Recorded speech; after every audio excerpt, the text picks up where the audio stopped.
the three of us. Yeah. Just the three of us. It's a modern can make show. it if you try. Just the three of us. Such And a good me. singer, Abel. You and I. And me. 3 + 1. There you go. Yeah. Okay. The song just keeps going and going. I mean, you just keep adding numbers. Just the 4 of us, the 5 of us, the 6 of us. Non-stop. Wait, how many guests can we have on here? That's where it stops. So, Hey, you made it. How many guests do we I did want not here? know. I wasn't aware that I was going to have to do math on this show. It's like brewing, just a little bit of this, a little bit of that. That's how we have. That's That's how we have. Oh, you got some Cool Zone. Where'd you get that Cool Zone? Did I give you that Cool Zone? Yeah, you did. Oh, yeah. I was stoked to see that too. Yeah. Hey, look, That's guys. a cool beer. I love that What beer. is the? What Brian is says hi. He's our new Patreon. Our new Patreon says hi. Oh, and he's telling us we can have a 12-guest mess. Just the 12 of us. There you go. Stop telling me what to do, Brian. All right? Stop telling me what to do. You know, it's his right as a member of the Peanut Gallery. He can do whatever he wants. He can, not that we ever can could cause stop him havoc before, now. but He can cause havoc. Yeah. Or actually, we probably have more power than ever before. We can just Yeah, let's see. I can block user. It says put user in timeout or block them. Oh, I think the timeout would be much more frustrating. That's the button that we need for Cheeseman. There you go. Oh, yeah. I thought There's a lot of they had inside canceled. Baseball here. That's good. Oh, There's a lot of stuff going on. I like this it. is delicious, by the way. Good God. Wow. Yeah, that one is so good. I mean, I think it's like it's a complex beer and it's like formation, but it's so simple and easy to drink, and I love it. A little too easy to drink, sir. 100 calories. Oh, hey! If I was watching my that's weight, then that'd be I was great. like, yeah, that's great. Everyone knows that means you have to drink more. That's all that Yeah, means. exactly. So you're saying I can drink 12 of them? Okay. Yes. Yeah, it's 100 calories. That means I can drink the whole box. Right. Right. So if I don't have a burrito tonight, I can drink 20. Bubble party. Right. I love it. Right. All right, guys, look at that. We got a whole dozen right now watching us. Let's do it. Oh, All right, let's get into it. Ready, guys? Yeah. a baker.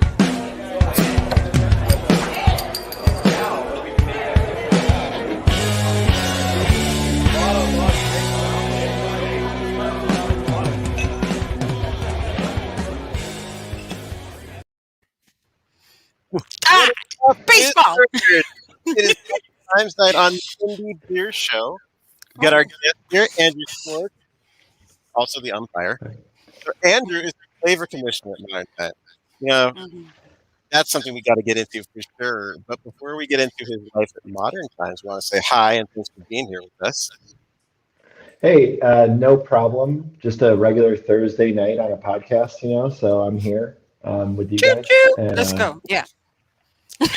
All right. We're here. All right. I mean, I would go down to the Whistle Stop, but it's closed, I guess. So, we'll just party here. Oh, Whistle Stop. Oh. I was at the Station Tavern for lunch today, so I know exactly how you feel.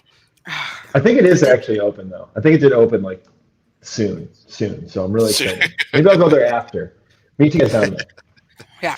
All right. So speaking of whistle stop stations and woo trains and things like that, you actually took a cross-country trip to get to Modern Times. Maybe you could talk about, what you had going on the East Coast, what brought you to the West Coast, and just kind of what got you to where you're at now. And just give us the lowdown so we can get let's what do get you you do on the over open there? road. Yeah, what do you do over there? What's the deal with the East Coast? Does it even exist? I don't know. I mean, we in California, people, you might think that it doesn't. I mean, talking to people, like a lot of people are from there, but do they go there? I don't, Anyway, so East Coast. That's where I'm from. I'm from New York. I was I've had a few different spots where I lived and whatnot, but I was in school at Oregon State, and then I moved over back home to New York. Was in the beer industry there in Ithaca Beer.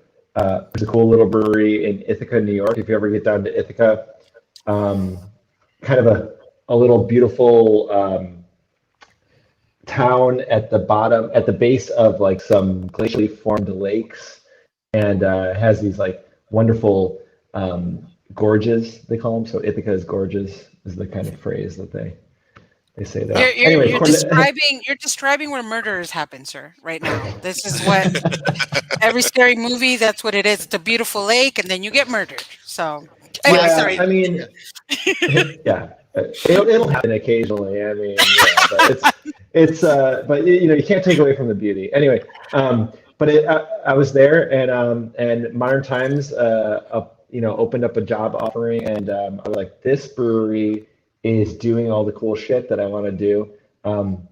Sorry, are we? Oh yeah, go for it. Brian's gone. You have to do it. Brian's gone, so somebody else has to do it. I probably won't swear again. So we'll see. Well, damn it. Dang. Okay. Wow. Ouch. The colorful language is not appreciated. Okay, that's. Sorry. Excuse me. But anyway, so then I moved out here to. We've been doing this for 10 minutes, okay, and I'm already. But I moved out to San Diego, and now I'm out here. Yeah, and it's beautiful out here. It's wonderful. I was like, San Diego, you can live there. I really had that sense, that feeling. Where I was like, so someone's offering me an opportunity to live in San Diego, and I was like, that can't be real. That can't be a real thing. And when I came out here, they're like, no, it's real. You just have to live in this tiny house. And I was like, oh, okay, that's okay. Yeah. I get it now. But you're gonna overpay. Yes. Yeah, when I moved out here, I moved to Ocean Beach because I was like, I have to live near the beach. So I was living there, like half a block from the beach, and the little like corner store had like Modern Times beer that they were selling, and they also had like overpriced bottles of Cantillon, which was really weird that they had like bought and then selling totally illegally. But it was really interesting, and I'm like, but anyway, I loved it. It was great. It was good. It was a good move out. So here I am. Was that the Olive Tree Marketplace? No, they were pretty legit, and they had great like Drew Fontaine and all this great stuff. But great, it was one of these like little liquor stores. It was Abbott Street Liquor, and they had all sorts of like they get new illegal releases. Stuff. Yeah, they get new releases, and then they'd have it there for like $40 for a bottle or something. It was cool. Yeah. All right. Anyway, well, hey, I'm drinking beer. Yeah, we skipped. Tell me beer because tell me about this, please. Loser is the host asking questions and forgets about beer. Artemis. We're starting with Artemis. Artemis is our rice lager. So if you don't know this about Modern Times, we have like a dozen breweries. No, just kidding. We have we believe breweries. You. Keep going. I'm like, we believe. I'm drawn in, bro. Let's go. we have 4 different brewing locations. We have San Diego, Portland, LA, and Anaheim. Anaheim's the newest one. Anaheim is a spectacular wonderland of beer drinking pleasure called Leisure Town. So if you're able to make it up there, check it out. Artemis is a rice lager brewed in Anaheim. We're super proud of it, super excited. Just came out this last month, and it's brewed with pale German Pilsner and flake rice, and then we do like a hopping regimen: Pearl, Middle Fruit, a little bit of Spalter Select, which is one of our favorite hops. So it's got a little bit of hoppiness, a little bit of crispness, and it's supposed to be dry, a little drier than some of the rice lagers you can have around in San Diego.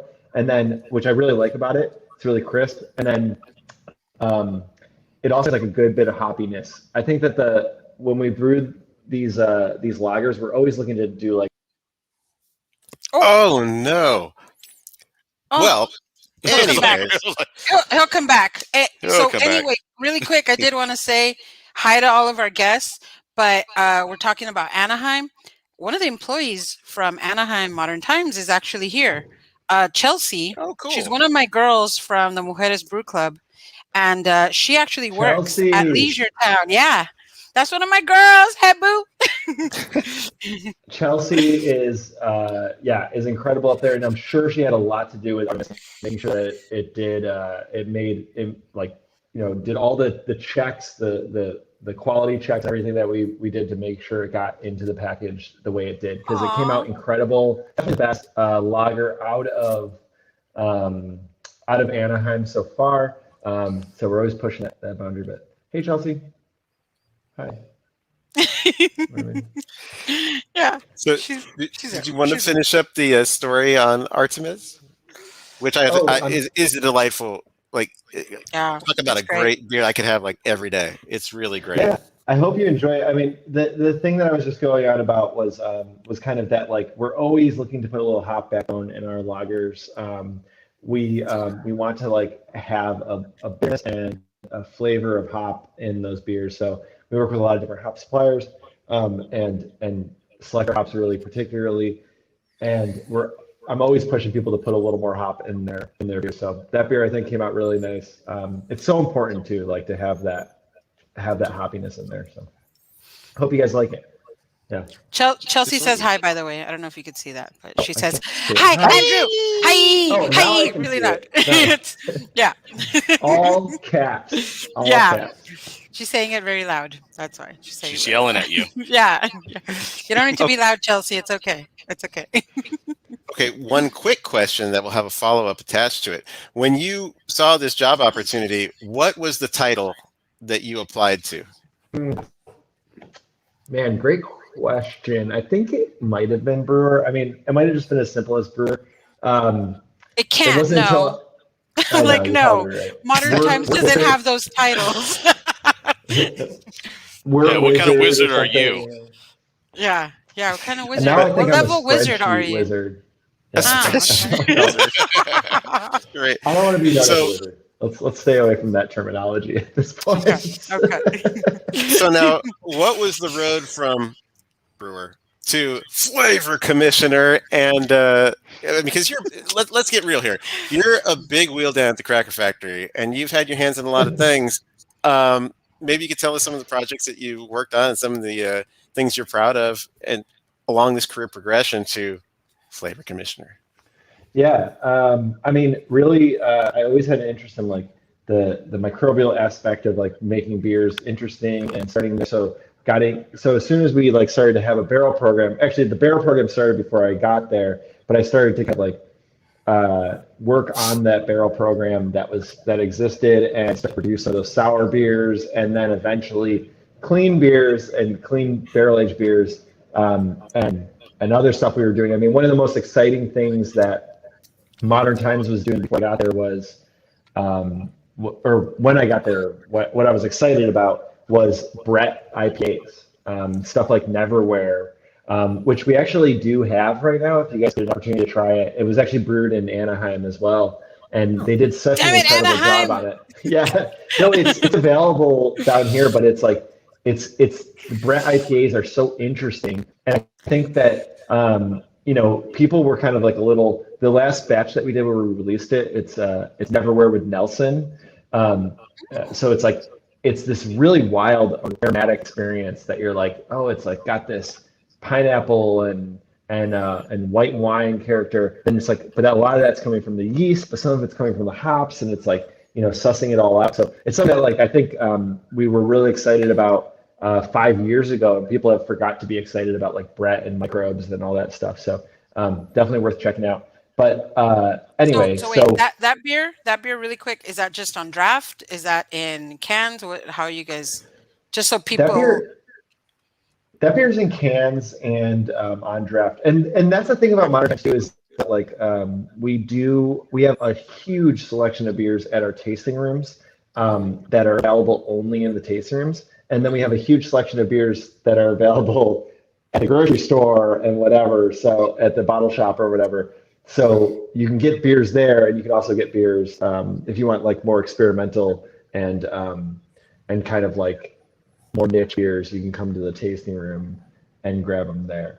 So those are like Funko Pops making me go everywhere to get certain things. What are you doing? Listen, I don't understand that reference, but I think you're right. I think you're right. Yeah.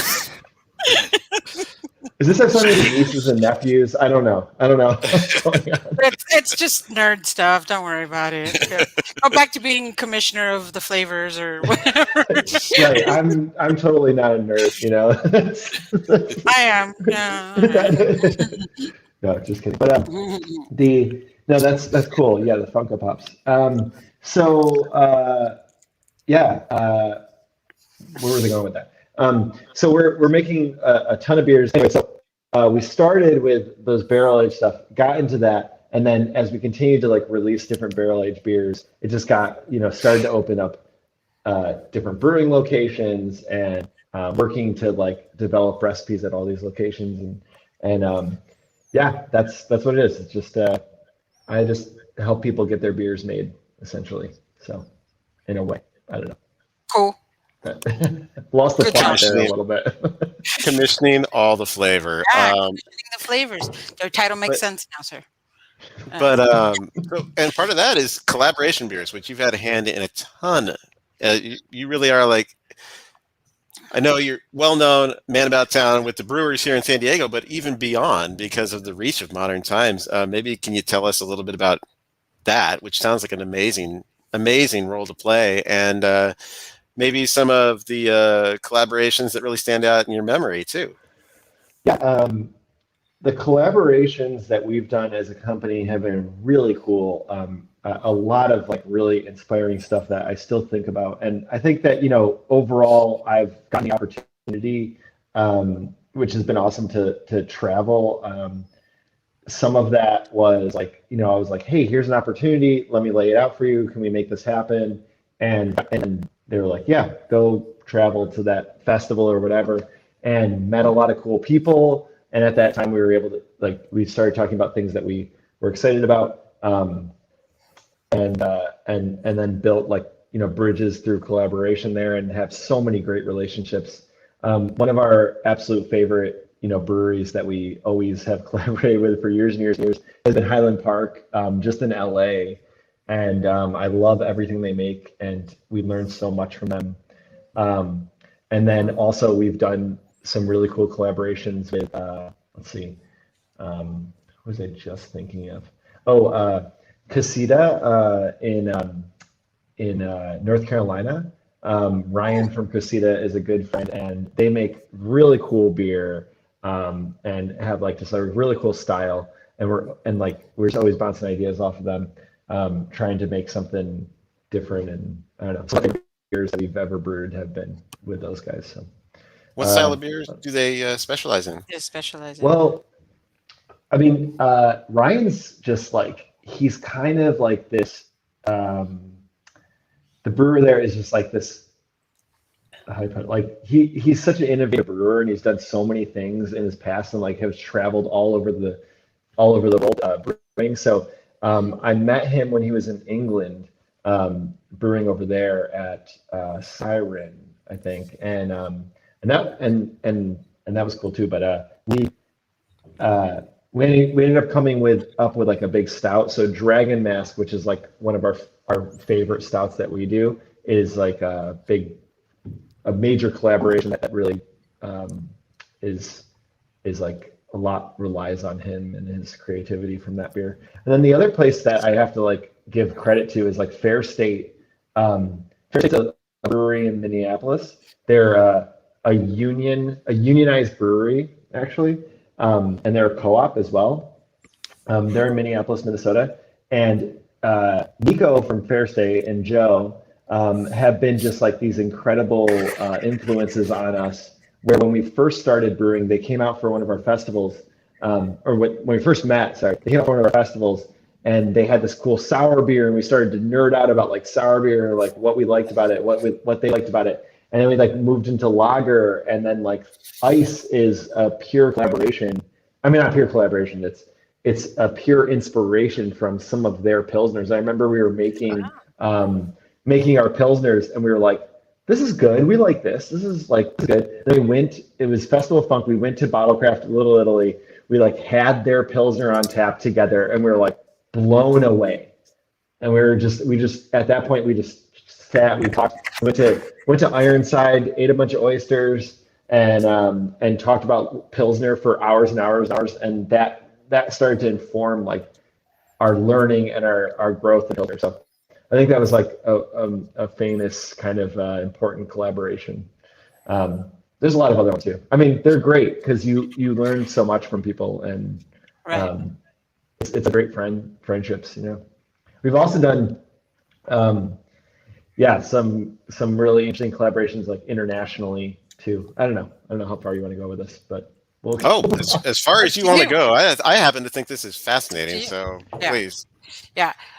Just FYI, Ice is probably the beer that I've drank the most from you guys. Like too much probably, but it's neither here nor there.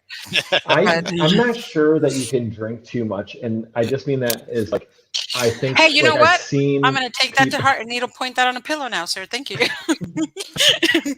Hey, this is recorded live, so you said it. Andrew said I can't drink too much ice. That's what it's going to say. It's going to be one of those pillows that has like the different shading, so it's going to be a face of you, and then he's going to shade it over. You can't drink too much. Good idea, producer absolutely like pride and joy for us, and like we absolutely love that beer, and we haven't brewed it in cans for a little bit, but we're excited to bring it back hopefully sometime this year. So it's such a great Pilsner, and I love it, and it's so simple too. It's just like it's it's Pilsner malt and it's Saaz hops, and it's really simple, and it's all just a heavy hopping addition with that. So it really takes like a lot of like our IPA brewing and throws it into Pilsner in some ways. I don't want to get too much of that, but that the big minerality of San Diego water plays a part, and it's like this great minerality and mineral water. I was gonna say some other breweries that have like really been exciting collaborations. Like we did some collaborations in Mexico City and Insurgente as well. Have always been like great like partners for us, and we like traded with them like barrels and collaborations and all this stuff. So it's always been fun. It's so cool to have such an like the best thing about like the Mexican brewing scene is that they are like so excited about beer, and about making beer and about making styles, and it feels like going back in time sometimes to be like in a good way, like going back and be like, this is when people were excited about all these different things and making this stuff. So Insurgente is like honestly been doing stuff that I thought has been cool forever, and they've collaborated with so many cool breweries that we've never collaborated with, and all this stuff. So it is nice to go back before people got jaded. Yeah. I have such a wealth of options that now none of them are any good. I need the next new thing, Yeah. I didn't mean to interrupt there. No. We should have some Insurgente beer on the show very, very soon, actually. So that's a great idea. Yeah. I'm like that Cinco de Mayo staring straight at me, bro. Like I need that. Told the guys, I'm like, Cinco de Mayo, bro, it's coming. I'm just warning you guys. A great name. Yeah, it's so good. So I had a thought, guys. So since Modern Times has always come out with some really cool cans and bottles, I want to know for this episode, what is your top 3 favorite breweries when it comes to can and bottle art? Whoa. Think about that. But I'm going to go with Brandon first. So Brandon, what is your number 3 in your top 3 of favorite breweries when it comes to can and bottle art? All right. I'm going to go so old school in that it's bottles, but I might be swayed by what's in the bottle. But Jester King, I mean, Farmhouse is life, but I really from the very beginning, back when I'm like, what need is to point that on a pillow too. Okay. Yeah. And for your pillow, be specific that you're not talking about Natty Ice or Bud Ice or anything like that. You gotta put Modern Times Ice, just so people know. Okay? Yeah. But from the very beginning, back when I was like, what is Jester King? I'm just starting to hear about this. I was very impressed by just the way they present their product. They could just put that in like with a white label, very much like Maine Beer Company or something that just said what these beers are because they're so fantastic. But they just keep pushing the envelope on the art that they put on there, and it's thoughtful in every respect. And I like that it goes to the label as well. But I just something about that speaks to me, and I really enjoy it. So Jester King's my number 3. Nice. Estella, what about you? I stayed San Diego. You guys are international travelers or country travelers. I stayed in San Diego, and this was a recent guest of ours, North Park Beer Company. Their cans, just like I love the art that they have on them. I think they're beautiful. Like I'm a fan of what's inside the can as well. So it helps that it's got a beautiful little shell to it. So So yeah, that's and really fun art too. Yes. Like, yeah, absolutely. Yeah, And Andrew, do you want to play this game too with us? Oh yeah, I guess I'll play. I can't. I don't. I want to make it clear. Like, I don't. It's not a ranking for me.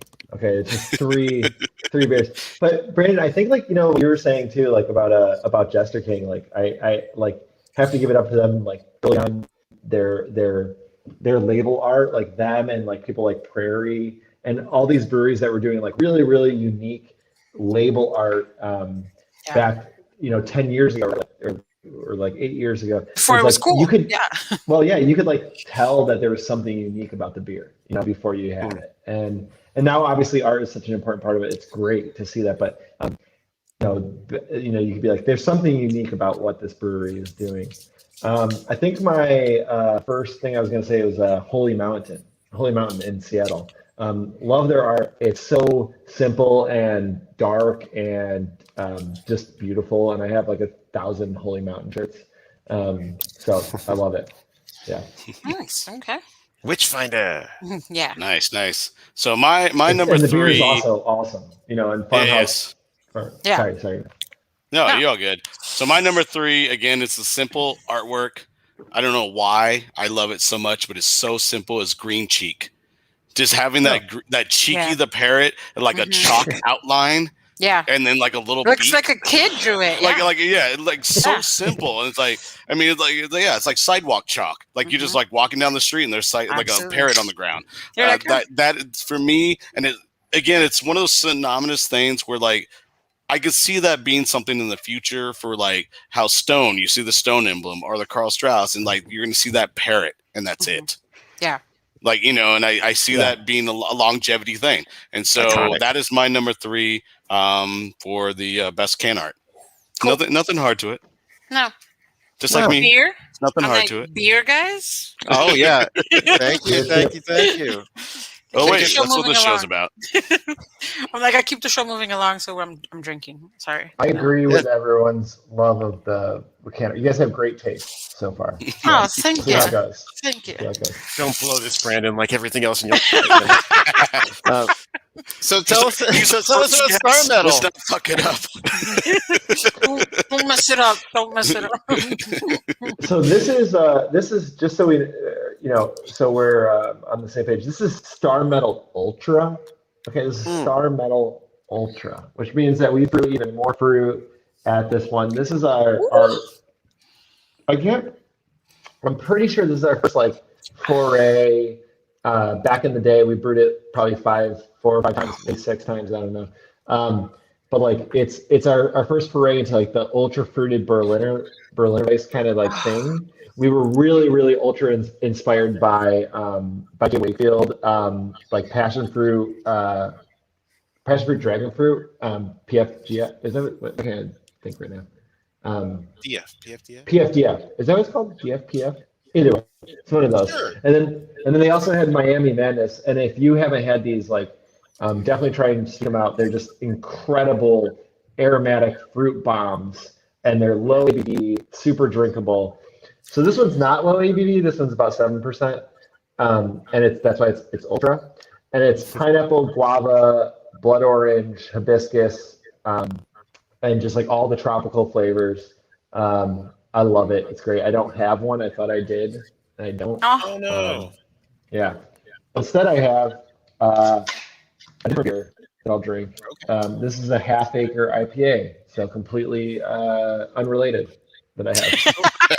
Is that that's a non-ultra. Yeah, this is a non-ultra. Well, I gotta say, this is friggin' delicious. I'd never had this, and this is just phenomenal. It took me back to getting guavas in my backyard when I was a kid. Like literally, I was in Ratatouille, and it shot me back. Like, yeah. That's awesome. Did you get that reference? Yes, no? Yeah. So like, it tastes like soup, right? That's a joke. Okay, sorry.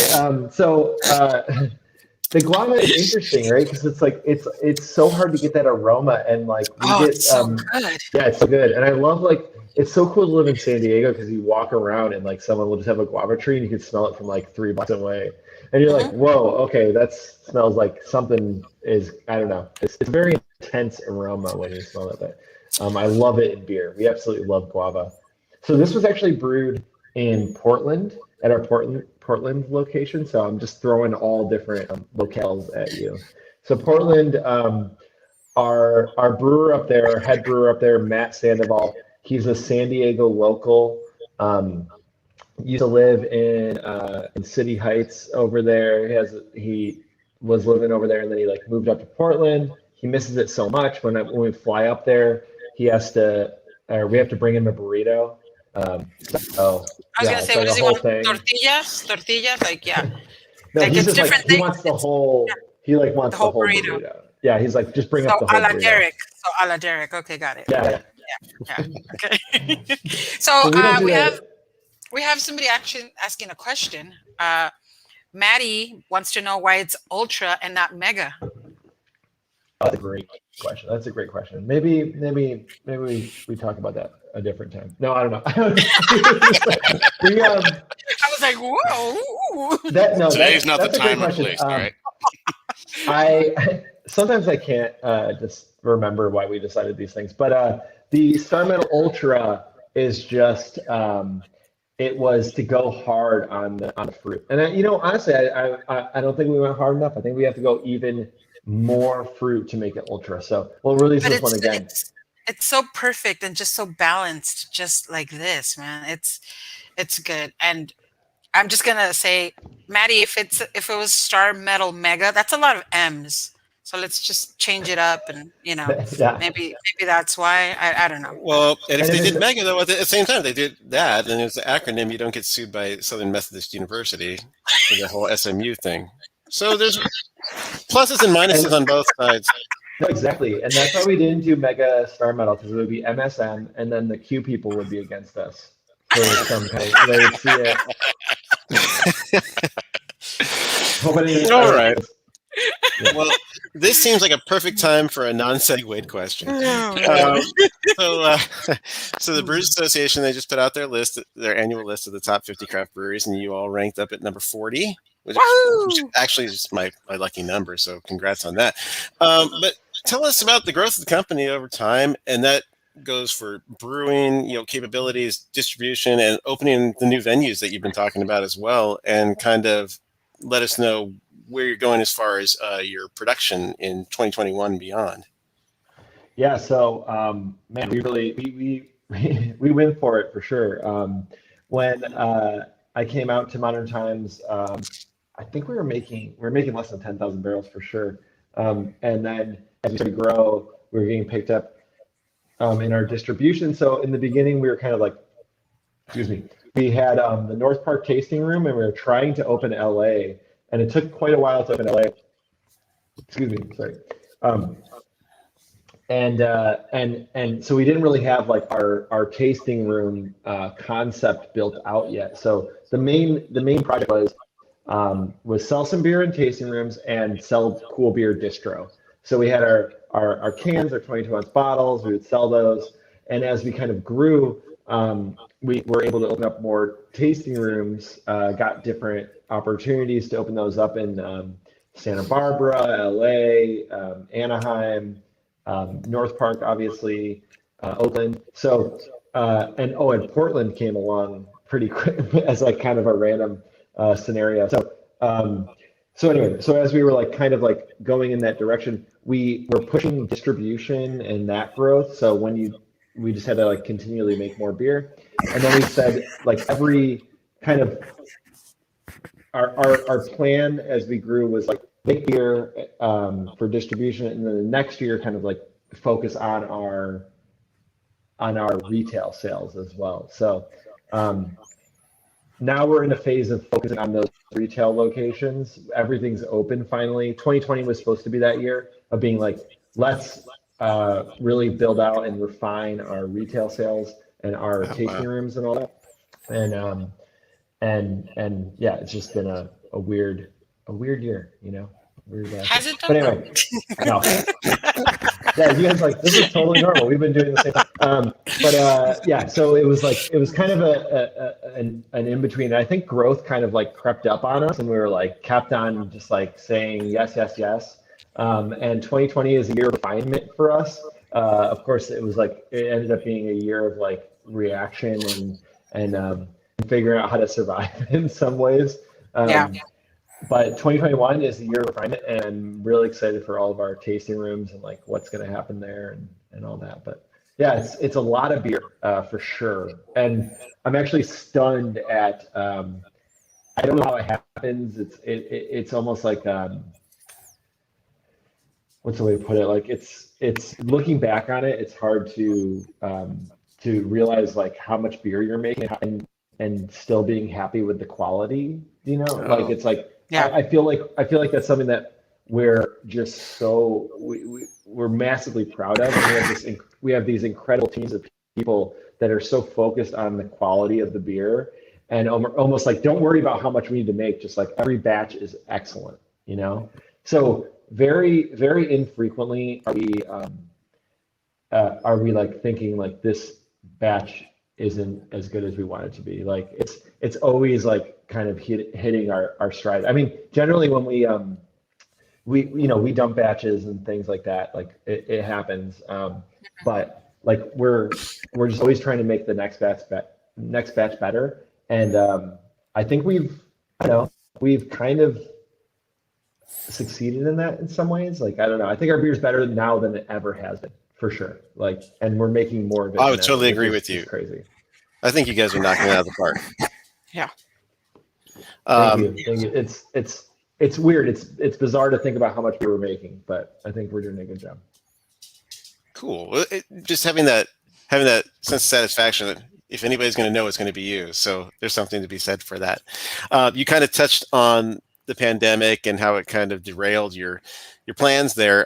It's been uniquely challenging for breweries of all types and sizes everywhere throughout the country, different regulations. What were kind of some of the big challenges for Modern Times, in particular with the public venues? I mean, you have really great spaces that people flock to, and rightfully so. They're beautiful. They have great beer selections, as you're talking about, and they're a good place to go. But then obviously the pandemic gets in the way of that. Maybe just walk us through some of the things y'all had to deal with and maybe some of the ways you dealt with it. Yeah. I would say, like, you know, it's been so challenging for so many reasons. You know, essentially you have this, I mean, I think that one of the most, to start somewhere, like one of the most interesting things about Modern Times is you have this wonderful model of like this, what we say is like a, not tier, but like a three-armed model of like, we have retail, we have wholesale, and we have our online sales as well, which is our specialty beer, our barrel-aged stout. And you just see two of the, like, you're like, this is a great business plan, right? This is great for businesses to like open this up and have these three different things. Like if you're low on your wholesale sales, you can sell more retail. If your retail sales are slow, you can sell more wholesale, or online sales can fill in, and just have like two of those arms just completely cut off. I mean, because last March we went from making a massive amount of beer for wholesale to like the next week being like, our distributors just said no more beer. We don't want any, you know? And that's the reality of COVID, was just like, we don't need any more of this. We don't want it. There's no more bars open. So right. That was a huge thing. And I think like no one knew what to do. And instead of, I think, falling apart and us being, you know, yelling at each other or getting fights or whatever, I don't know what would happen, but I that did not happen. So I don't know what would happen in a bad situation, but what ended up happening was the company like came together, and people like were there to make like decisions and work together to make like plans that got us through last year. We went through a ton of challenges. I'm not saying it was easy. I'm not saying it was like fun or anything like that. Like in the last year, there was so much growth that happened from hard conversations and from dealing with like how much beer we were making and then how much it changed. But at the same time, it was cool to be like around people who just cared so much about the stuff that they're making and the products they're making. I mean, I don't know. I don't want to sound like cliche, but it was we like everyone really pulled together. Oh, you got a dog. That's cool. Yeah. I mean, this little jerk. Yeah. He's here for beer 3. Yeah. And he likes the segments that are coming up. So yeah. Yeah. The other thing we did is just like we just that was it. It was like come up with ideas to make things happen. Like, you know, we did like drawing, like for a while, like our art team was doing doodles of like like you gave them 3 words and they would draw them and then they would send them to you. And that was like a thing that we did for a while. We did like one-off shirt designs. We did like we did a puzzle. We did all this fun stuff. And in some ways, you know, it was fun like to do all that stuff. We made new beers. We released more beers. We released I don't know. We went crazy and we said like release everything in cans, you know. So we released the smoked stout or smoked Grodzicki, 3% smoked lager, yeah, which we're going to release again because that's my favorite beer. Do you have any idea how many beers you guys put out last year? Last year, I'd have to look it up, but it's usually around. I mean, it's around 200. If we go, I think around that number. Yeah. Holy cow! That's amazing. About 200. It's a lot of beers. I think it's fun because you don't need to do that. You know, you could make much fewer, and people would still say you were very prolific. But it's pretty awesome that you do. What's that number, Brandon? Because I want to get down to that number of beer. It's 79. 79. Yeah, 79. I think it's the way that we release beers and the excitement that we try to have around those releases. You know, those releases are such a large part of how we kind of like how we like interact with our fans and people that buy our beer. So having so many beers is like an opportunity for us and also an opportunity for us to like try something new and like be excited about it. So I think it like goes hand in hand. It just ends up being 200. Leanne says she's going to look it up. Leanne said she's looking it up. This is, I think what I did. So it's not actually 79. Oh, go ahead. Oh, the please. number. Leanne's our league coordinator. I'm nervous and scared that she's watching right now. But we do these. She's like, that's all false. We didn't do it. But we do these like internet tastings together, and it's great to text each other, and I just get to talk about the beer, and she just gets to make fun of me and that. So cool. So she's the nicest person on the planet. But. Yeah. She was immediately was like, I can look it up. I was like, oh, all right, go for it. Let's go. Not 79 because I forgot to take your robust barrel aging program into consideration. So you're going to have to make at least 134. I'm sorry about that. My bad. How many barrel aged stouts do you think we release a month? Oh, geez, I don't even know. One, no, more than that. It's more than that. Well, no, I tried. I guess. No, Price is Right. Yeah. To higher, lower? Is that where we're going? Well, 8. No, I mean it's probably more like 4 or 5.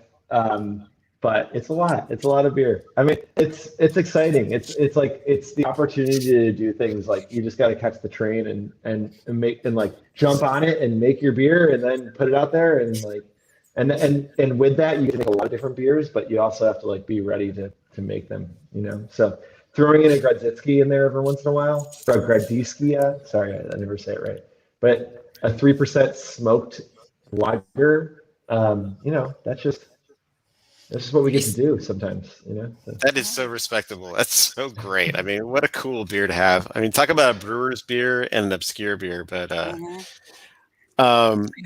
so going back to the pandemic, and it looks like with the vaccines being administered, so we're on our way to a better day, it would seem. You can see that light getting bigger at the end of the tunnel.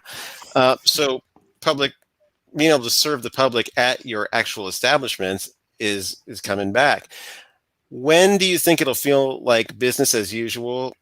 And as far as business as usual, with all that's happened during the pandemic and all that you've seen as far as regulations, trends with customers, what they've really enjoyed, and what you're able to do, what do you think there'll be any adjustments to business as usual and things that you might offer that you didn't offer before? Oh man, I really think there's going to be. I think the change will be so hard to measure in terms of like how many things have changed. Just getting back to business as usual. Of course, there are people who are excited to just do things, exactly like they were a year ago, like, or 2 years ago or whatever.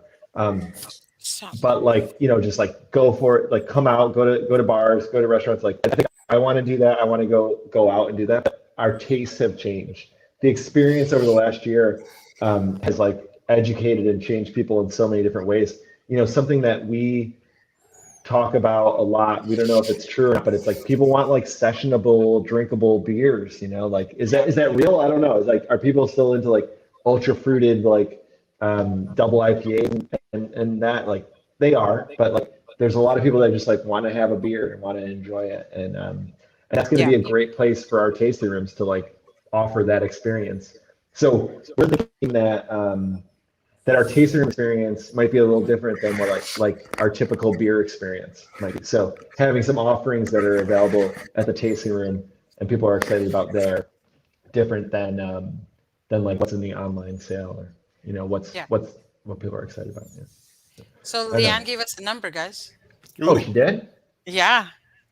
We released 212 special release beers last year, plus 200. coffee in different formats, which aren't included in those numbers. Wow.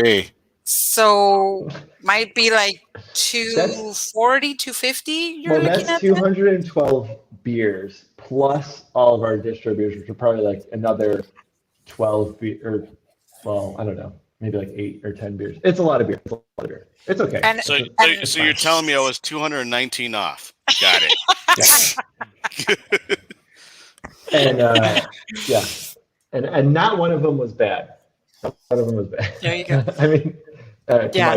Yeah. Thank you for that number, Leanne. Well, she's like on top of it. She's like, I got it.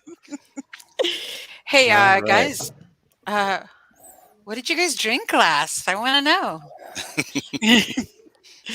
What was the last beer you drank before the show, Abel? So I don't know how it showed up at my work, but somehow it did show up at my work. It's called The Calling by Boulevard Brewing. It's double IPA. Supposedly it has 8 different hops in it. I have no idea what hops are in it, but it was great as hell. Oh, I had to fight. I had to fight Troy for this. A 4-pack showed. Well, a 4-pack showed up. He took 3, so I got 1. So there you go. From him? Still got it. I had to ask him. I'm like, "What's up with those beers right there?" He's like, "Oh, those are my beers. I'm going to take them home. You want one?" Yes. So yeah, I don't know how this showed up. So Andrew, if you don't know, I work at Society, so I don't know how it showed up at Society, but like that was it. This beer showed up somehow, and I grabbed one. I've seen the Society like beer fridge. Like you got to get every beer on the planet there. Well,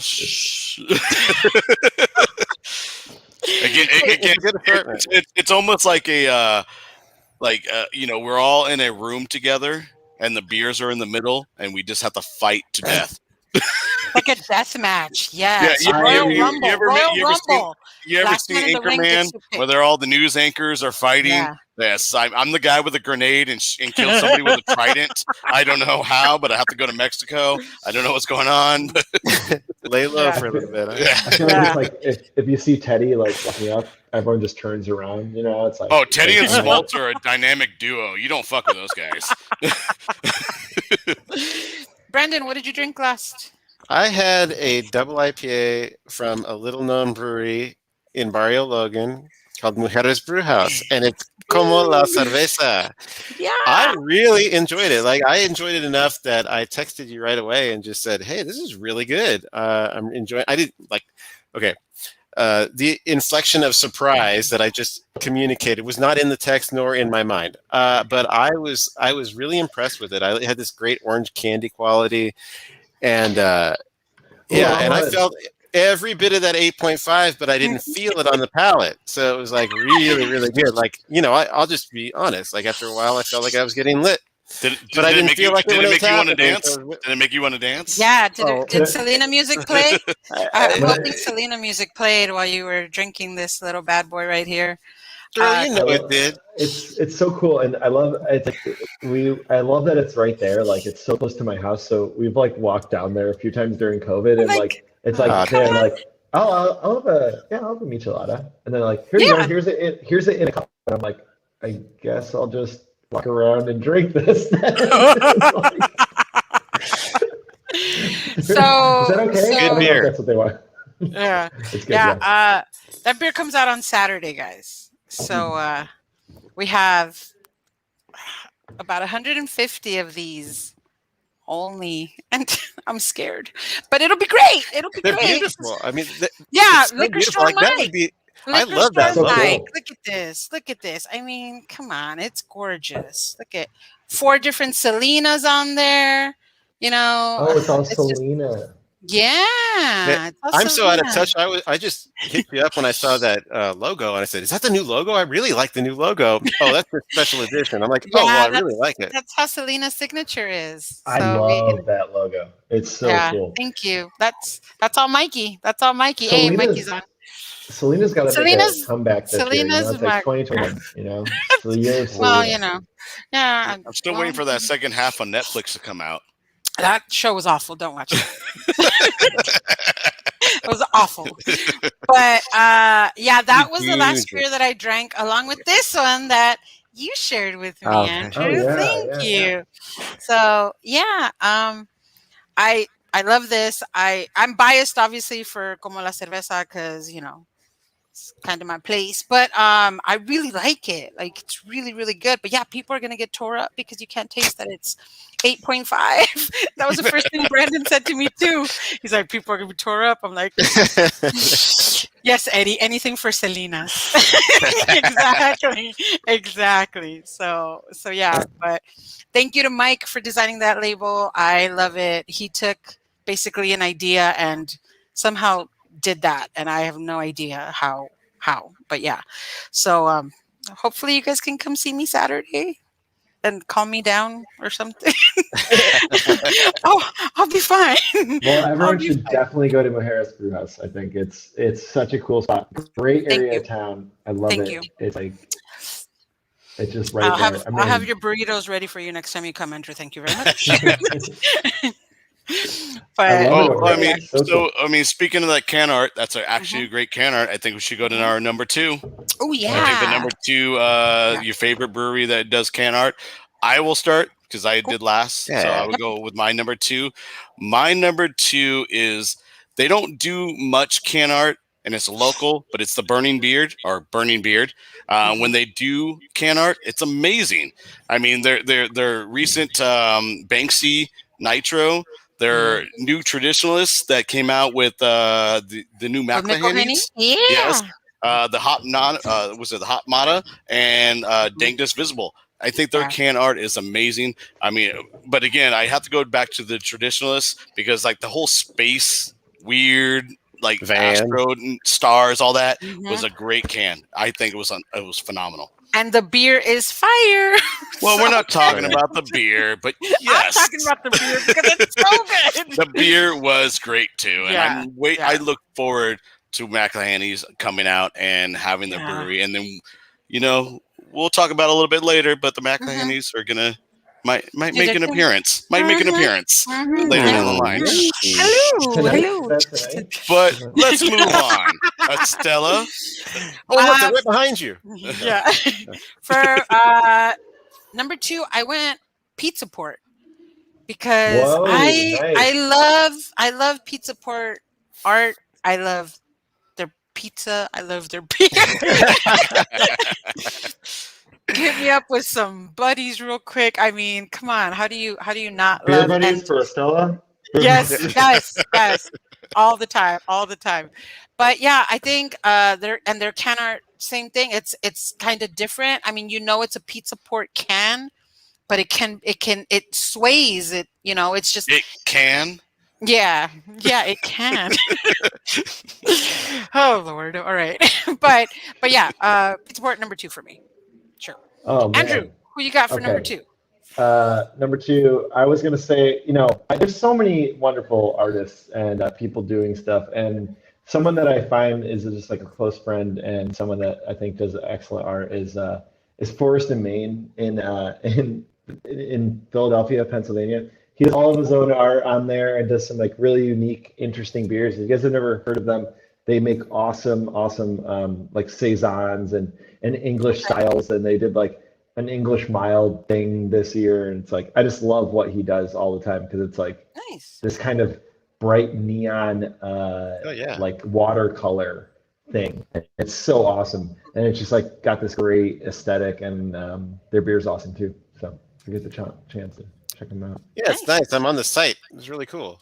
Yeah, it's so cool. Yeah, and it's like in it, like I think they expanded a little bit, but their original brewery is like in a house, like like outside of Philly. Is it Philly proper? Oh, it's outside Philly. Okay. It's outside Philly, like in I can't think of the place now, but it's like outside of Philly, and it's like in a house, and the brewery was like in the back, and they had like a pump on a skateboard, and it was just like the most like farmhouse-ish brewery, in some ways, and it was like just making awesome stuff. They do like I love them so much. They do like saison every year. Like the saison every year is always harvested from a new culture that comes from the fruit trees that are on the property there. So on the where the house is, so they harvest that bacteria and those bugs, and then they like grow it up, and then the saisons for that year are from that spring. So it's such a cool like connection that happens there. So. Very nice. Very cool. Okay. Your time. Right. Yeah, it's great. Yeah. Okay, it's my turn. Sorry. I really like former guest of the show, Great Notion. I think that the clever little fun cartoons that they put on there, first of all, like really, really great branding across several different beers. Like you can tell they're all part of a family. But I just love the fun, clever aesthetic of the whole thing. I like it so much that I'll overlook the font typeface that they use. And it's just like, you got all this great art and you're using that one. Even I've used that. I've got T-shirts that have that font on it. Come on, man. Like, anyways, I guess you don't need to. And the beer's good too, so that's really nice. I think it's great. I think they're really I think what they're doing is they're really going to capture the attentions of 14-year-olds or like younger that are going to be future beer drinkers with those cartoons. Oh, totally. So I think the kids are going to be hooked. Well, that's what you want. And they're good.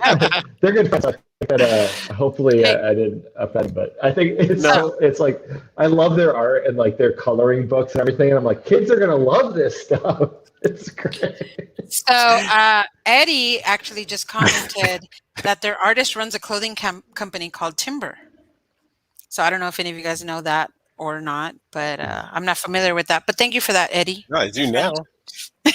Their artist is awesome, and my coworker has a tattoo of one of their artist's images, and I can't remember what it says. It's like, oh man, it's pretty cool. It's it has some kind of phrase on it about working hard or something. Yeah. You know how it goes. We can't relate. Yeah. All right. Okay.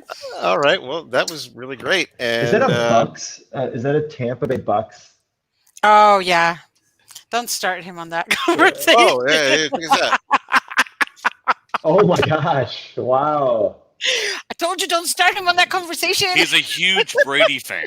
Yeah. He loves Tom Brady. I am now.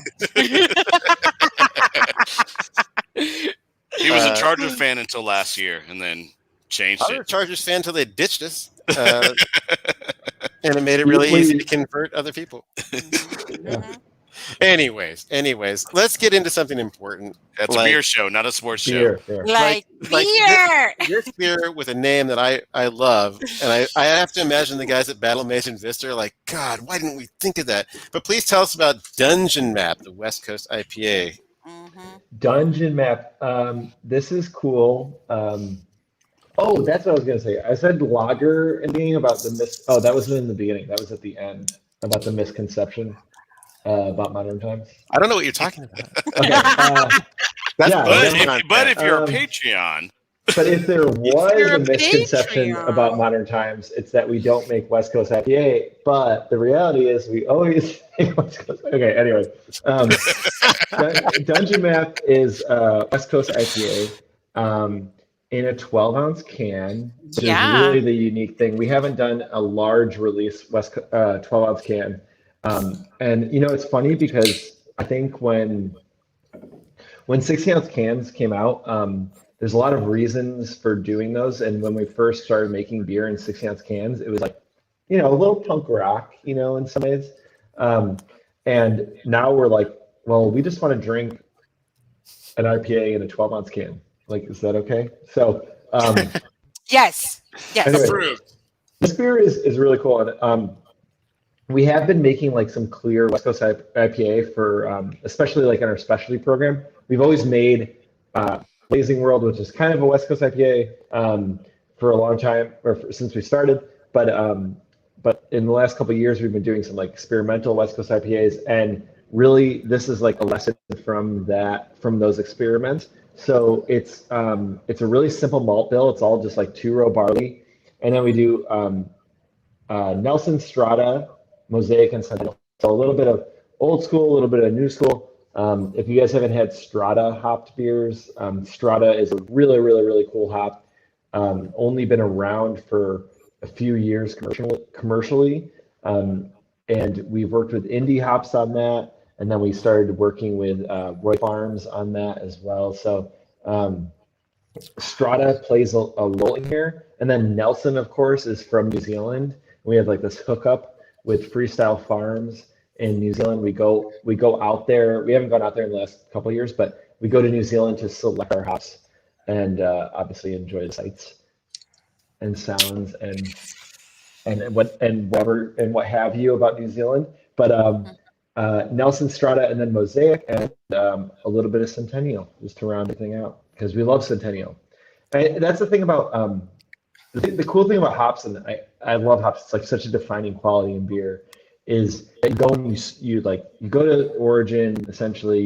You smell the hops, you pick them, you rub them, and you're like, whoa, this is Cascade. I didn't know it could smell like this. Or this is Centennial. I didn't smell like this. So sometimes we get really, really excited about a hop, and Cascade or Centennial is one of those where we're like, we want to put this in every beer because it's so citrusy and orangey, and it has a great tangerine character. Like, we just like lead with Centennial, and unfortunately, sometimes people like see Centennial and they're like, oh, well, I don't want Two Hearted or whatever. Like they think about it like as an old school hop or something. But but at the same time, it totally works in this beer. The Nelson, actually, I think the Mosaic leads in this beer a little bit, and you have the Nelson and the Strata just like coming around the corner. Strata is the coolest hop.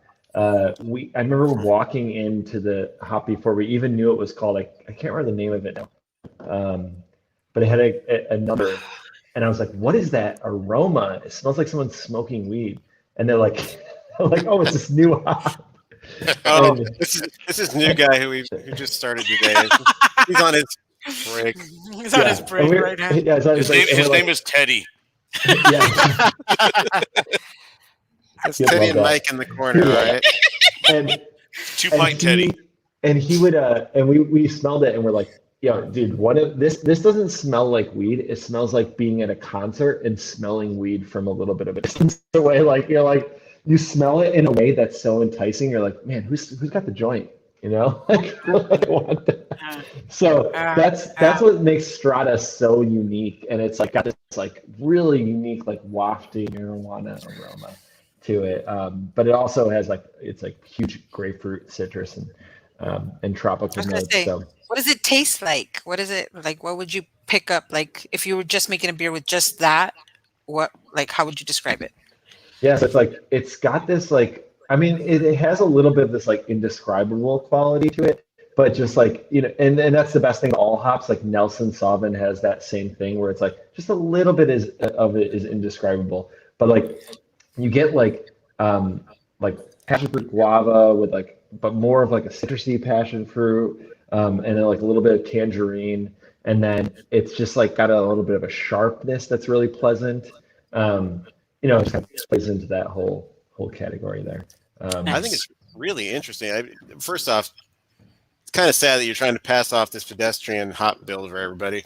Who wants these hops? He's got three most amazing hops. But I really think that with Nelson Strata and Mosaic, you've got the three that individually present so many qualities on their own that there's just so much happening in this beer. And then you're right. The Centennial is such a great just underpinning for everything, where it's like you get these traditional hop flavors that we all love in West Coast IPAs, but you could sit here and dissect this beer for a long time, like 16 ounces worth, but for 12 you have to two. So it takes at least two to really be able to get your head around this beer. But really, is this going to be like a core offering, or? Yeah, it's available. It's going to be available year round now. And it's gonna, we're gonna continue to like refine it, make it better. And I think you're right. Like it's someone said to me like it's cheater hops, and it is to some extent, but also like it's in those quantities that we think work. So the pilot batch of this that we did in LA was just like phenomenal, and we like hit it like first try. We're like, oh my god, this beer is so delicious for a West Coast. It kind of has that like. I think modern West Coast has a tropical character, like having Mosaic and Nelson in there, and then it also has like piney and citrusy notes as well in there, that we want to come out a little bit more down the road. So it has both those camps in it, I think, which makes it really nice. I'm sorry, I'm really happy with it, really excited about it, and it's great. You should be happy and excited. This is a great beer. Okay. Yeah, and all those cheater hops, like we all call them, are still around for a reason. Totally. They're good. So keep using them, please, because we'll keep drinking them. So You don't want to bench your MVPs. If you got them, go ahead. Like play them every day. I would. Yeah. So how do you and the brewing team? Sports reference. It just went over my head. I don't know. Wait, so he's not a nerd, and he doesn't know about sports. No. All right, got it. Check. All right. You're putting you're pigeonholing yourself, buddy. That's all we're saying. Okay. He does like plants, though. He does like plants. He likes plants, and he doesn't have a beard like Phil Jones, so it's okay. Phil, we can talk about chess. Let's bring some chess moves in here, and we'll be all good. You talking about chess? Okay. With SS? All right. SST. So, like, if you have the so I'm just saying, if your opponent has already lost their queen and you have the opportunity to castle, why wouldn't you? It'd be stupid not to, right? Because especially anyways. A wise man something I read one time said, you should castle because you want to, not because you can or because you have to. Okay. Well, that went over my head a little bit. I gotta go. Well, this beer is really good. I'm gonna go watch Bobby Fischer real quick. I'll be back, guys. I'll be back. This beer is great. Yeah, I'm just gonna sit over here and drink my beer. I'm gonna go watch the Queen's Gambit for a minute. There you go. There you go. Yes. I'll be watching Bridgerton. Anyways, after saying that you've made 212 beers, I was going to ask you, how do you guys decide what styles you're going to make? But obviously, you can make all of them. But in all seriousness, how do you decide what styles you're going to make, and then how you're going to release them, and which channel, and then the frequency of it, or the infrequency of it, for that matter? Yeah. Well, remember I mentioned the. Actually, I don't remember if I mentioned this yet. Dang it, I didn't mention this yet. But we have a magic hat, and we reach into that magic hat, and we pull out. It's like I'm at fucking Hogwarts, you guys. I'm at Hogwarts. Damn it. Put it in there. That hat has the same logo on the front and the back. Incredible. It's called Inception. It's called Inception. Yeah. He's gonna get hit by Some guy with the a ball. stick. Yeah. So it is tough. I mean, I think it's always like figuring out. We look at these. We kind of look at it in terms of like a sale, and we try to like make a balanced sale. Like we're like, this is a twice a month thing. How can we make like a balance of like IPAs, lagers, stouts? We release these in a while. What do we have in the tasting room? Try and do that, and then also size and distribution. We just have this amazing outlet for our beers, which is our tasting rooms. So it allows us to do almost anything. Well, in 2020 it didn't because they were closed, but in 2021 it will allow us to do like almost anything that is exciting or interesting to us. So we just try and like say, what's exciting to us? Sometimes it's Grodzisky, and sometimes it's ultra fruited Berliner Weiss with all these great fruits in it, and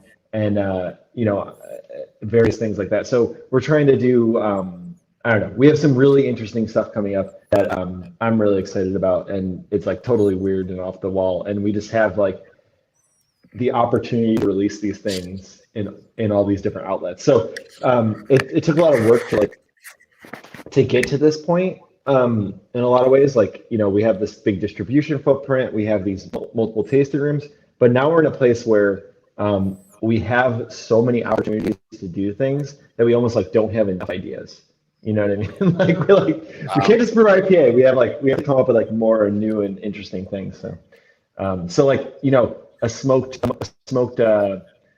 lager like really fits into our entire portfolio because it allows people, or not portfolio, but like our offerings, like it allows people to like try something different and experiment through an entire tasting menu. And we have like double IPAs, fruit IPAs, fruit beers, sour beers, obviously barrel-aged stouts is something that we're really excited about and have released a lot of. And then we're also doing like tons of lagers, which is so cool. And our lager game is seriously so prolific and unmatched. Not matched, sorry, I didn't mean to say that. I was thinking that, but I didn't want to say it. It's sorry, damn it. Abel, delete that. Abel, delete that. It's not live. I'm sorry, it's live. I can't do anything. It's live. I was saying it is. Okay, so 1 hour 12 minutes. Everybody, tell a friend. Erase that from your memory. I am very proud of our lagers. Like our lagers are really, really good, and I think also like we're doing a diversity of them too. So we'll have like Italian style pills that is Italian style in our interpretation of that. We'll have a Pilsner or a few different Pilsners that are our interpretations in different ways. Baltic Porter, Schwartz beer, all these things. So we're really excited and happy with those.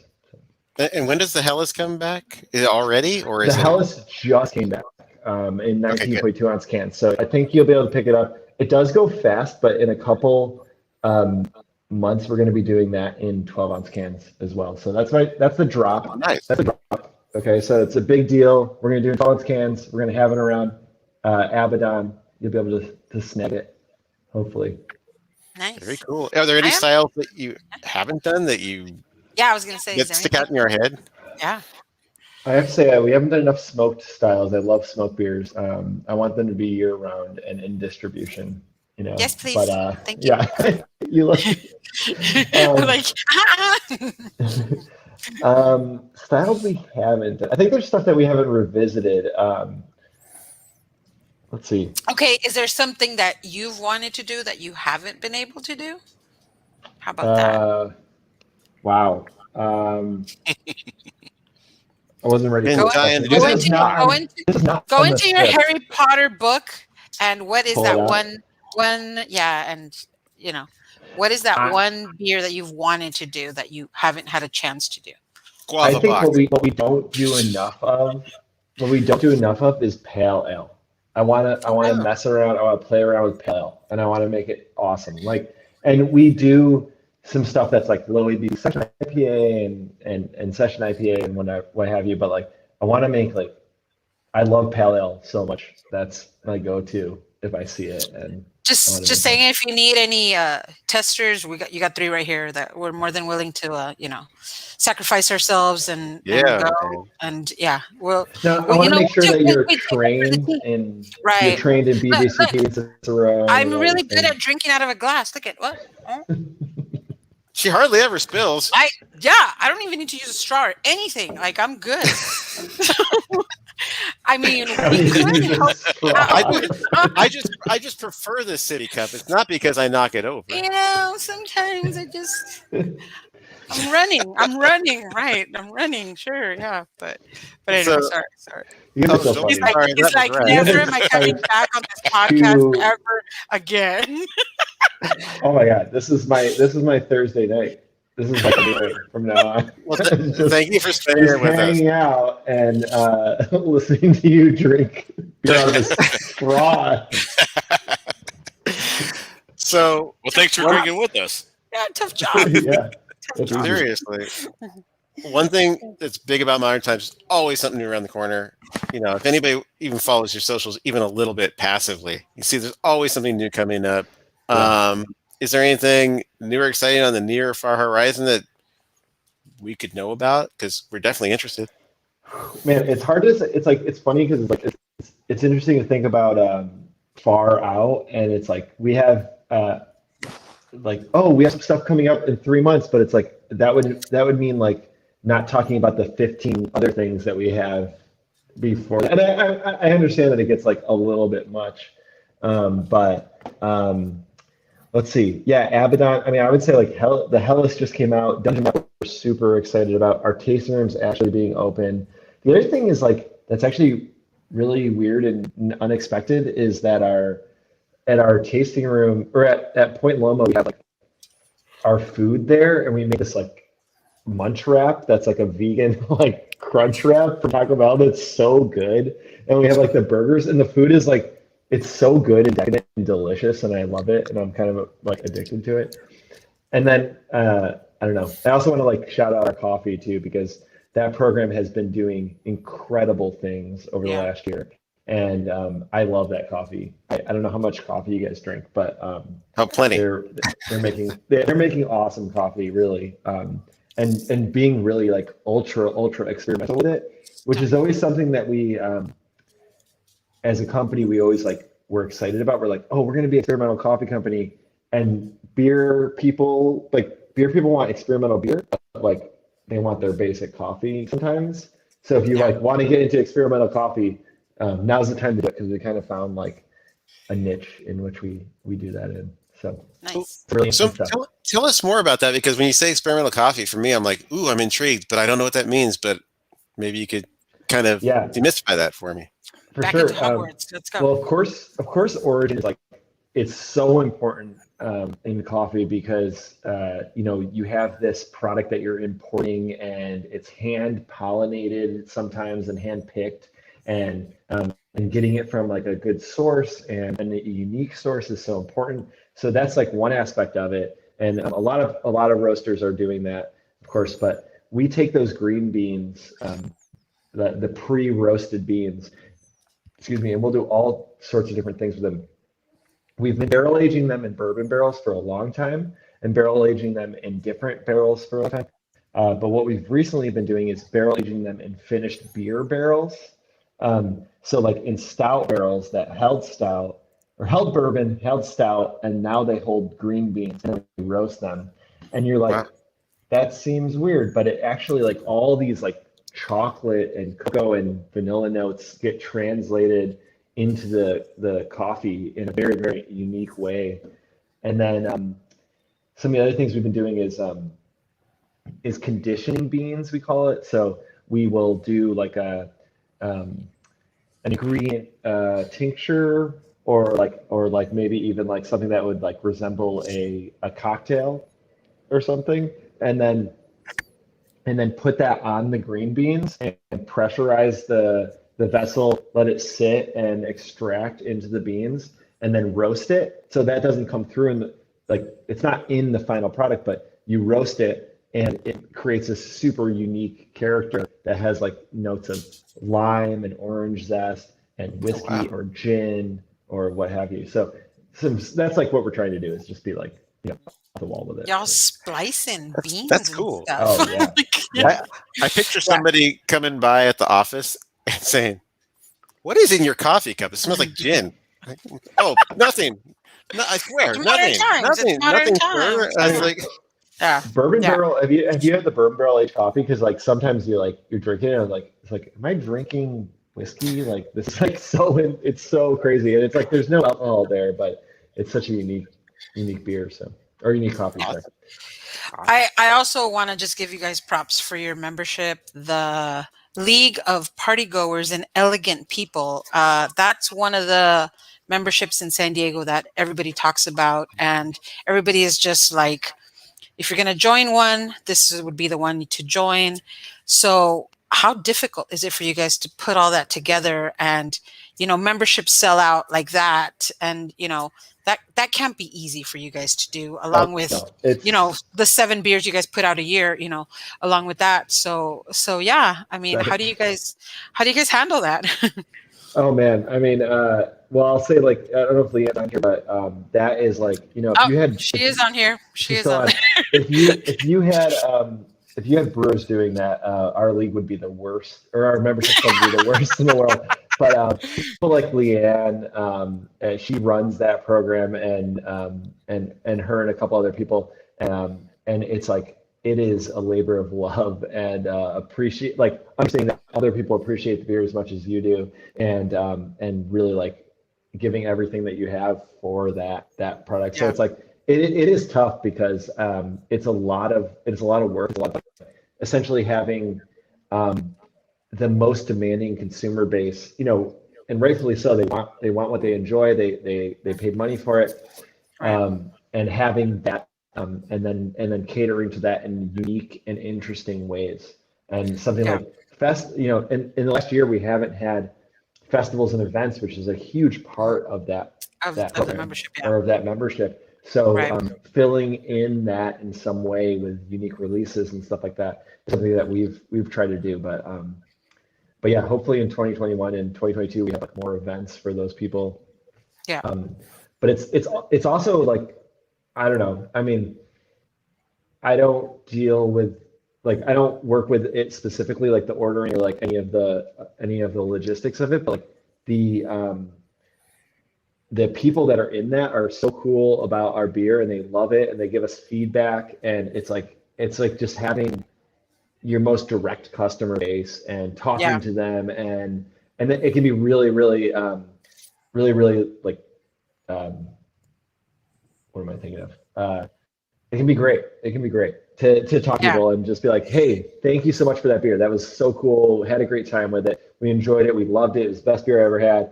Stuff like that is so crazy to think that people are saying that to us. And yeah, it's appreciated for sure. Well, I know quite a few people that are members, and they can't say enough good things, and they appreciate everything you guys do. So I know a couple of people that actually joined just like this year. So for you guys to still be getting members during a pandemic that speaks for itself. So yeah, so good job. And that's 100% Leanne. So I was like, she's on here. There you go, Leanne. Leanne O'Neill. Leanne, I'm gonna talk to you, girl. I'm gonna talk to you. You should have her on. But like, it is so much work, so I can't even start to. And honestly, all the beer is. I am such a small portion of, and the things I do are such a small portion of what makes Modern Times. So people like Leanne and other people at Modern Times are just kicking ass every day. There's not enough superlatives in the world to talk about how much work they're doing to make cool fucking beers like, I swore, cool beers like Dungeon Math and Real Chill and all these things. So Abaddon and yeah.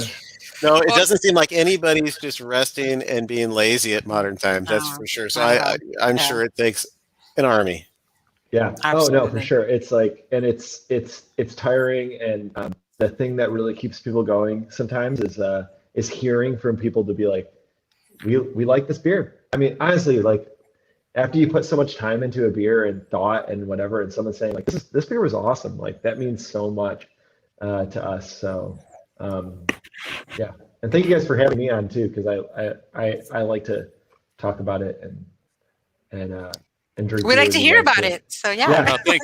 Thank you for coming on the show. I mean, yeah, you take time into your way. I know, like Brandon says, you guys are doing so much craziness over there at Modern Times and trying to keep up to date and trying to keep everything that you spent an hour and a half to come hang out with us so far. Oh, I'm sorry. This was. I mean, you can leave right now, but I mean, an hour and a half. You're here he can't leave without giving us his number one, though. You said it. All right, so going back to the best, your favorite breweries of the best can art and bottles or crowlers, whatever you want to call it. We're going to do our number ones. Since now we went to Estella number 2, we're going to go to Brandon for his number one. Oh boy. Well, I Don't feel take my like answer. Don't take my answer. Okay, go ahead. I'll try not to. I'm gonna preface this by saying I think that the text on the back of the bottle is too long and too small. But this is still like my number one, and I kind of feel like I gave it away the entire episode because if you look over here, Mm-hmm. there's Right a painting of a bottle label that's there, and if you could see over here, there'd be the companion piece for Judgment Day and Mayan Judgment Day from the Lost Abbey. I have loved their art, and it's all the work of one guy named Sean Dominguez, who's an artist here in town, who I've met several times. I've even seen him actually paint the Red Barn label on a canvas in 20 minutes, and it's just, if you watch that just skill, it's just come from a brush, and just, it's so simple. He does it so easily because it's such a, he's taken so long to just hone his craft that it's great to see that kind of artisanship on the front of something containing such, again, so much artisanal prowess. 16 years now, I think it's 15 years they've been going, and all of the labels are his. I believe he does the Pizza Port ones as well, which is like, it shows just a breadth of ability. And I mean, those are so different from the Lost Abbey. But it's just, I just love what he does. He makes Catholicism fun. That's not easy to do. Recovering Catholic, yeah. And I, as somebody who uses Adobe Illustrator, it's just, I respect what you can do. Not to be funny, but in the modern times, in the modern day. But I think there's something to be said for going old Grandpa school jokes. and getting down to a brush and some paint and a canvas, and then converting that into something for a continental brand where that is so important to the brand, where it's like it really conveys this old world European thing. So kudos to Sean Dominguez. Really respect that guy, and Lost Abbey beers are great too. So there's that. Yeah. All right, Andrew. So do you want to do your number one? It's to me. No, move on. I have to come back to me. Okay. So Estella, you're number one. I have a tie. I know you do. Oh, is it a bolo, a bow? 1.5 and 1.5. I don't know. I don't know what you guys want to call it, but I got to go Ballast Point because I love the art on Ballast Point cans, and even with the rebranding, hey, there it is.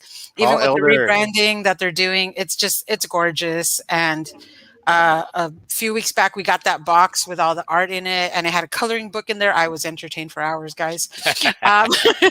But not pandering in any way, shape, or form to our guest, but Modern Times for sure is my number one as well. I mean, absolutely. I do not do the art, and it is incredible, and I love it. And I not say like Modern Times because I think that especially, I'm saying it though. I'm saying yeah, it. Yeah, that's awesome. That's awesome. Yeah, it's just the cans. There was one can in particular that I don't know why I was just like drawn to it. The dinosaur times. It was beautiful. It's so pretty, and I just want to look at it, and then I get to drink what's inside, so it's even better. But yeah, I think you guys are doing an awesome job, and I love the artwork, and this one right here, man. I mean, come on. It's like, so cool. It kind of looked like a Cool zone, bro. Yeah, it's Modern Times makes you want to be a frat bro who keeps all their cans in a line. And you're like, okay. I'm so glad that we're not case, filming that right now. Awesome. But yeah, no, this really reminded me of like Lisa Frank, and it made me happy, and it just I That's don't too know. funny. That is that's cool, and also that beer is really cool. That's all like used. Well, we used it for a different beer, but it's Petite Syrah and Zin grapes, and then we brought like foeder aged sour and put it on that beer, and it's like a sub 4% beer. It's so delicious. I love it. It was great. It was great. Yeah. Thank you for that. Available now?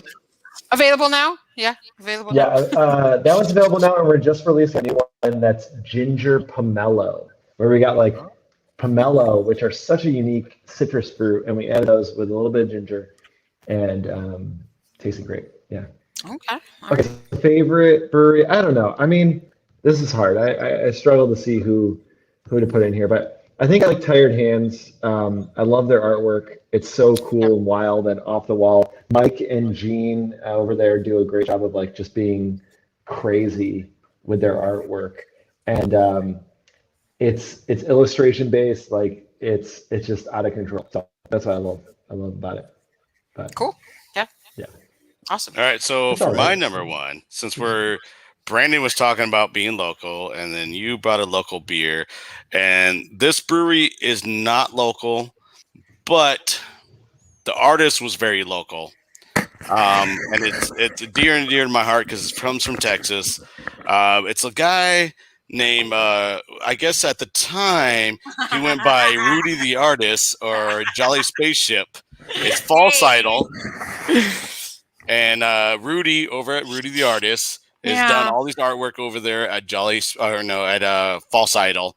Never had their beers out of Dallas Fort Worth, Texas. But again, I'm from Texas. I'll commend it.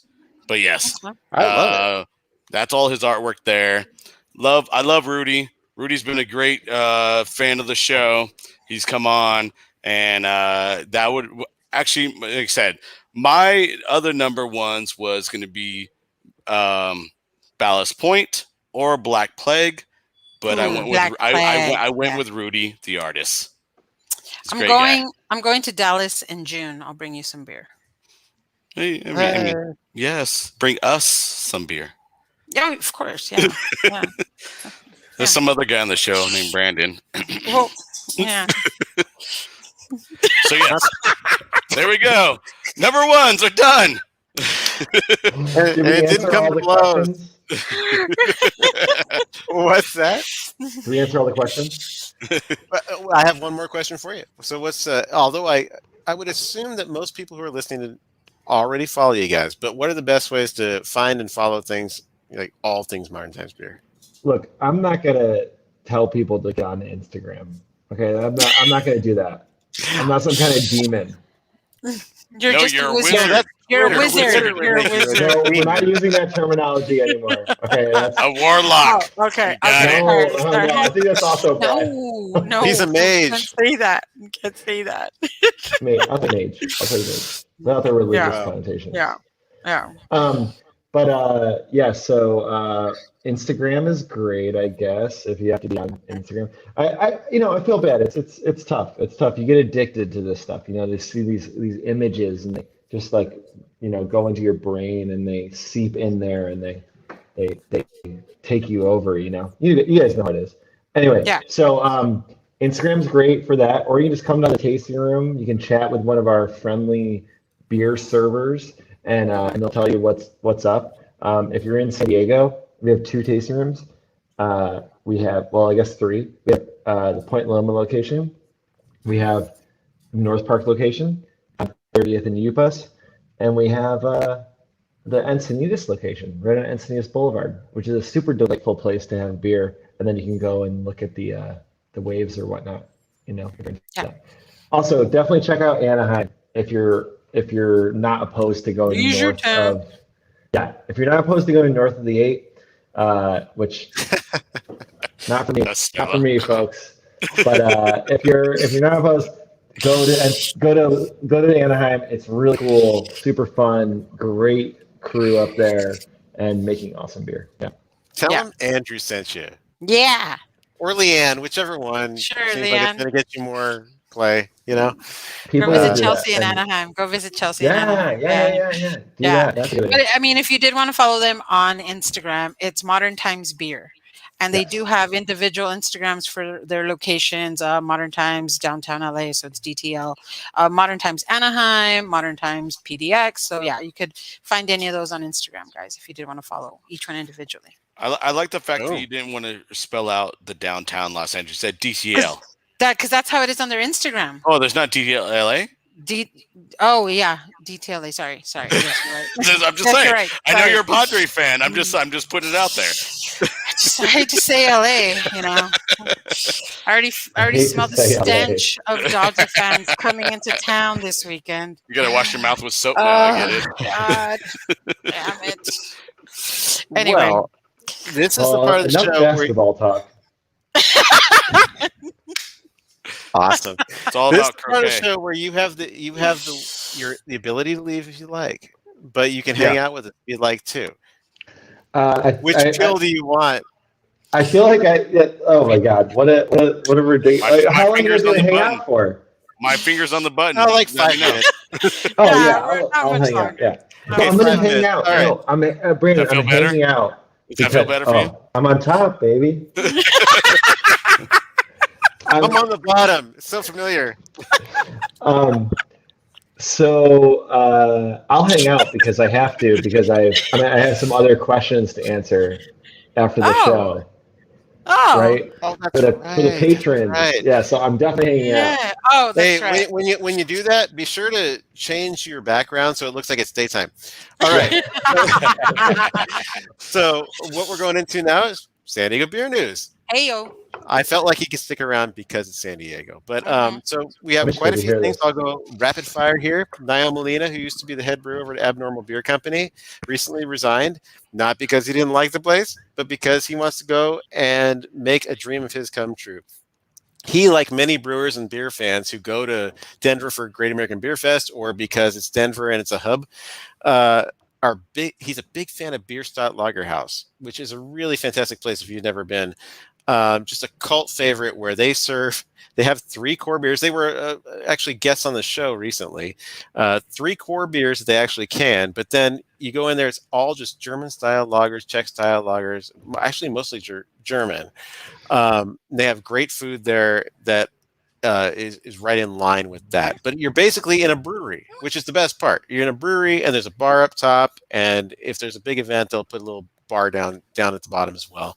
But very simple, very traditional lager. And he says that he knows, just as we do, that many people in San Diego would really love to have a traditional lager house. And he wants to be the first guy to bring it and make this thing happen. Pivovar West Brewing is what he wants to call it.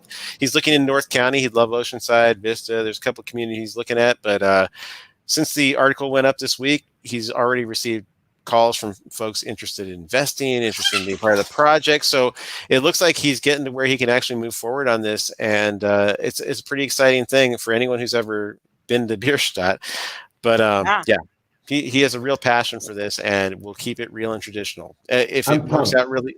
Yeah, tell me about it, man. It's like if it works out really well, he will expand into a restaurant setting where he can really bring the food program together and the aesthetic and make it very much like being in Czech Republic or Germany. So very cool. Well, that sounds really cool. Due to my inability to go north of the 8, I probably will never try it. But I love it. I love the honesty. If he opens a satellite tasting room in Barrio, let's do it. Let's okay. So this next place is barely above the 8, but very far east. Little Miss Brewing, the open lakeside tasting room. They're gonna do that on Monday with a soft opening event that's private, but you can get in on it if you want. All you have to do is email littlemissbrewing@gmail.com, and you can be part of it. It's kind of like their dry opening for their staff to get acclimated to everything. But on Tuesday, it's just game on. So that is at 12245 Woodside Avenue. It's a bar that they've converted, but it's the first brewery-owned venue Lakeside's ever had, and it's actually the 6th venue in San Diego County that Little Miss Brewing has. They're based in Miramar, but they're open all over the place. So should be pretty interesting. A place that's already open, Pure Project Brewing. They took over the old Iron Fist facility up in Vista, 1305 Hot Springs Way. Mm-hmm. And although they are not ready to invite people inside, probably good during a pandemic, they have their outdoor area open, ready to go, jockey boxes, some nice furniture, some picnic tables out around the opening. But, for people in North County who for so long couldn't get down to Miramar because they're like, oh, I don't go below the 56, they can finally have that beer very easily. And I'm sure there's probably beer to go as well, too. So, check that out. I don't know what the 56 is, but I will say that there is a collaboration with Modern Times that we did with Pure Project available there, and it's fucking fire. Oh, wait. Please tell us about it. Yeah. I thought I could swear, right?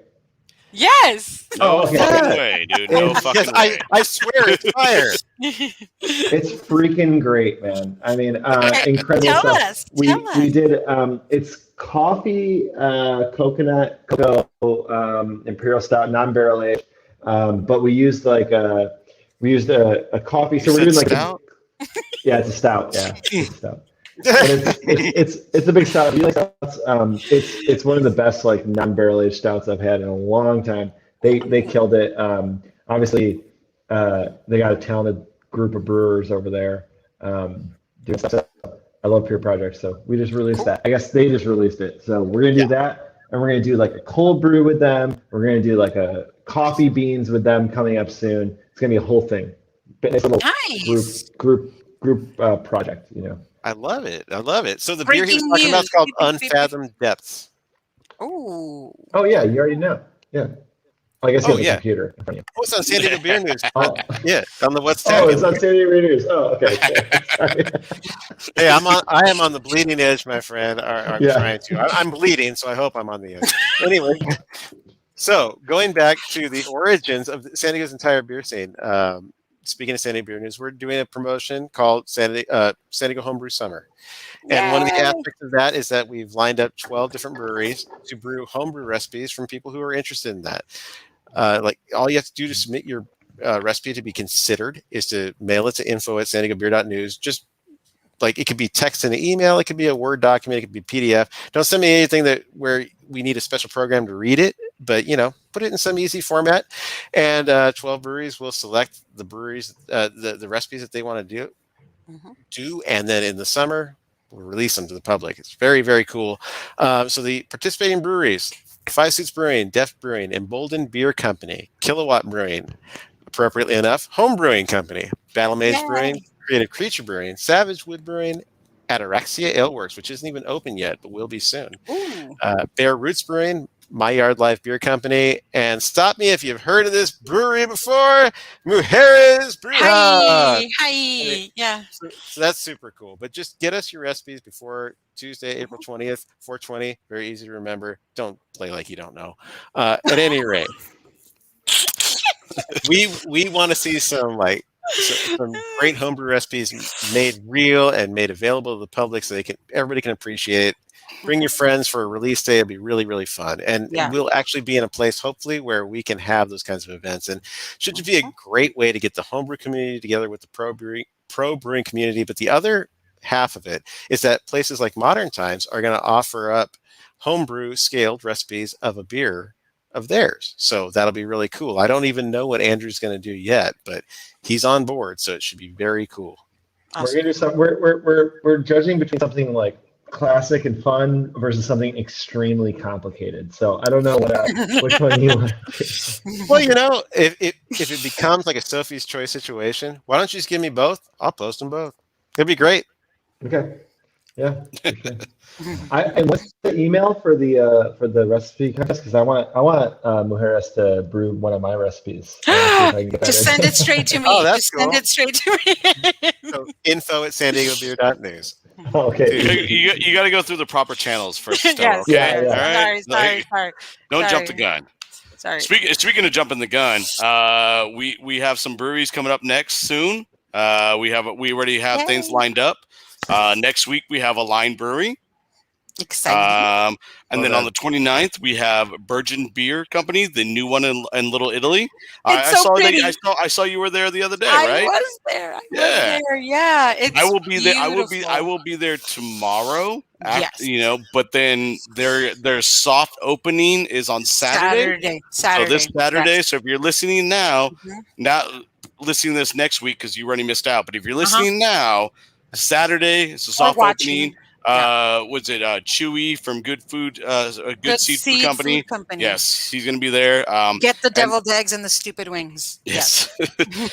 And then we're going to take a week off after that. And then May 13th, which I was talking about earlier with Burning Beard, McLahany Brewing is going to be on, and they're going to have some amazing beers. Pat is going to be great to talk to, and Sean. I guess Sean. We will have Sean on too. I mean, Sean's okay. Val and Jamie on. That's all I want. Or Val. I just want Val on. We can skip the other two. Yeah, I want them to talk about their bidets. It's been great. And then we're going to take another week off. So just so you guys know, we're actually going to be doing our show every other week. So we're not going to be doing it. Yeah. So we're not going to be doing it weekly. We're going to skip a week. We have a lot of things going on, but we want to bring you the best of the best. We got a new brewery coming out called One Season Brewery coming out after that on May 27th. Yep. But if you're a Patreon, different story, guys. Different story. We are going to have exclusive content just for our Patreons. And I guess that would be almost weekly. You're going to get something because you got the show, then you got a Patreon release, then you got the show, then you got the Patreon release. So, yeah. So if you're not a Patreon... Yeah. I mean, you're probably going to get sick of us, but that's okay. That's okay. So it's fine. But yeah, if you ever do want home numbers, if they have any questions, something like no. We actually give we give them the number to leave a voicemail on the show, and they never do it. Yeah, they never do it. They never do it. Yeah. So until they start doing that, then we will give them our home numbers. Yeah. Even then, no, it's not going to happen. But yeah, so please, if you want to become a Patreon, like these fine people that I'm about to tell you all of our list for this week. All right, let's go. Ben, Bill, Brian and Christopher Pariah, Brian Gould, Captain Eli, Casey, Dan Diegos, Dante, David Martin. Hi, David. Second best producer. Second. Okay. All right.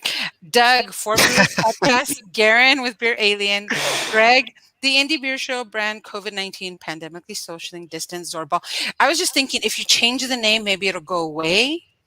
But anyway, I'll continue. How about a new one every week? That'd be really fun. Yeah. Thank you to Greg and Maggie for that. The Hoppy Craftsman Podcast, James, Jared, Jason, Jess from Tales, Joaquin, Joseph, Joey from Hoppy Beer Gear, Juan, Judith, Kenneth, honorary patron for life, Larry Smith. Love you, friend. Where am I? Okay, Liz Bauer, Matt and Candace. Hi, they're here. They're watching.